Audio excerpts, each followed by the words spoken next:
Vale, perfecto. Entonces,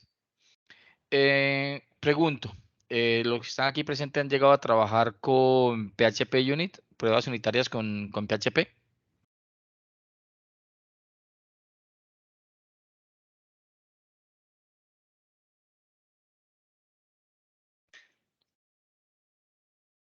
Muchachos, bueno, les comento lo siguiente. Esta capacitación va a ser algo interactiva. Yo voy a necesitar por parte de ustedes que también hagan todo lo posible por seguirme el paso, porque las capacitaciones que yo brindo, pues yo trato en lo posible de que se lleven algo, o sea, no solamente sea algo teórico, sino que también sea algo práctico. Por eso, en los requerimientos, cuando estaban registrando en el formulario, les indicaba que necesitaban ciertas cositas tener instalado previamente en su máquina, como para poder, digamos, seguir lo que sería esta capacitación. Coméntenme, por favor, si están viendo mi pantalla. Sí, sí, se está bien. Sí. Sí, Vale, Jesús. excelente. Entonces, vamos a comenzar a hablar de pruebas unitarias, pero adicional a esto, ¿cierto? De hablar de PHP Unit, también vamos a llevar lo que sería una práctica de TDD, que es el desarrollo orientado por pruebas, ¿sí? El día de hoy vamos a comenzar con la introducción, de pronto instalando lo que sería el ambiente, ¿sí? Esperemos que pues todos logren hacer este paso que es bastante importante. Y pregunto, ¿alguno de ustedes sabe qué es desarrollo orientado por pruebas a TDD? Y no lo busquen en internet en este momento, solamente me dicen sí, lo conozco, no, no lo conozco, ni idea, perdido. Sí, sí, lo conozco. Ok, bueno, va a ser interesante porque en esta capacitación vamos a llegar a un punto en que vamos a hacer una prueba de TDD y cómo aplicarlo, ¿cierto? Cómo llevarlo a cabo. Ahora, con respecto a las pruebas, si están viendo mi pantalla, hay que aprender a diferenciar cada tipo de prueba. En ese momento le muestro por pantalla lo que es la pirámide de Cope, que es la pirámide de testing, ¿cierto? Donde podemos diferenciar tres, digamos que son las tres más importantes en el momento del desarrollo, pero podemos tener una pirámide mucho más grande, aproximadamente de unos siete partes. Pero estas tres son las más importantes, las funcionales, las de integración y las unitarias.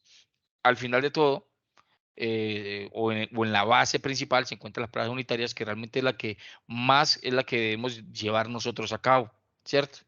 Las pruebas de integración, pues sabemos que esta parte, pues lo que se hace es verificar, digamos que cómo se comunican entre varios componentes, y las pruebas funcionales, pues más que todo las automatizadas, las que hace de pronto el mismo desarrollador en la parte visual, de que se comporte tal cual como se necesita en la regla de negocio.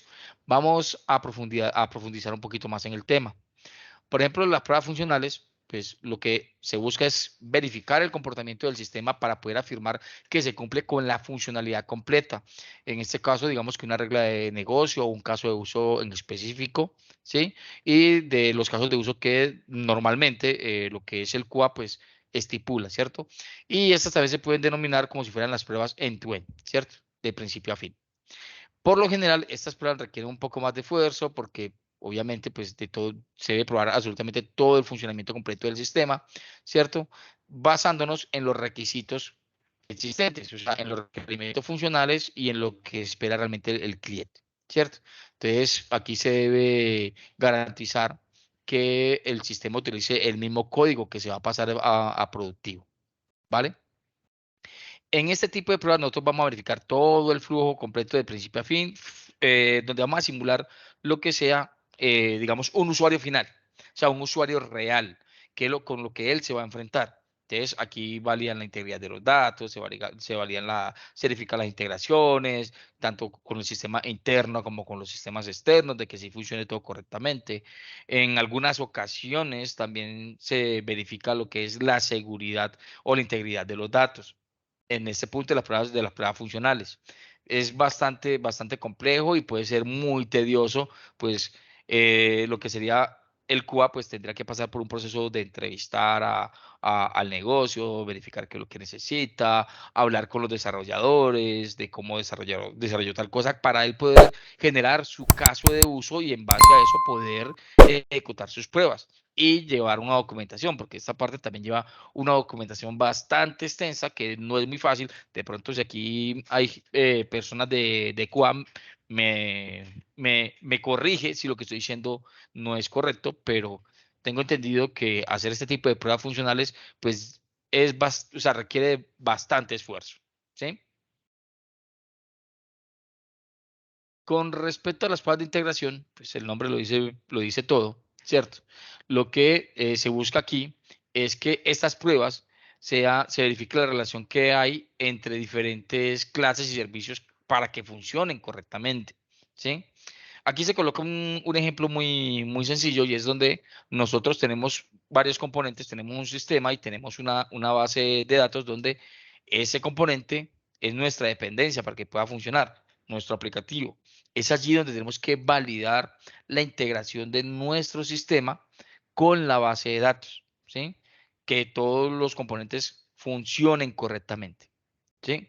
Y tanto de forma independiente como en forma conjunta, que haya una excelente conexión, que los datos que yo me traigo, si es correctamente lo que yo estaba esperando. Esa parte de prueba de integración, aunque cuando lleguemos a la práctica, esta parte no la vamos a tocar porque esto puede ser un poco más extenso y nos vamos a centrar más en el punto que viene, que ya serían las pruebas unitarias. Estas pruebas unitarias, realmente lo que se busca es probar un trozo de código, una clase, una funcionalidad. Eso ya es más interno en nuestro código, ¿sí?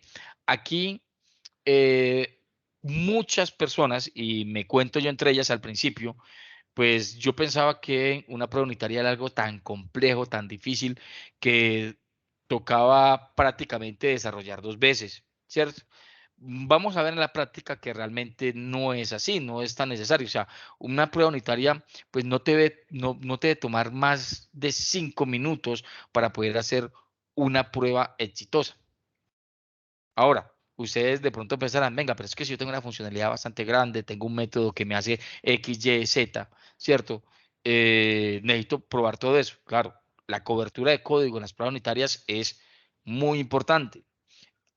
Es allí donde nosotros tenemos que saber diferenciar cómo vamos a ejecutar nuestra prueba. O sea, una prueba unitaria no puede tomarte más de 5 minutos, debe ser cortica y debe probar una funcionalidad o una parte de ese código en específico.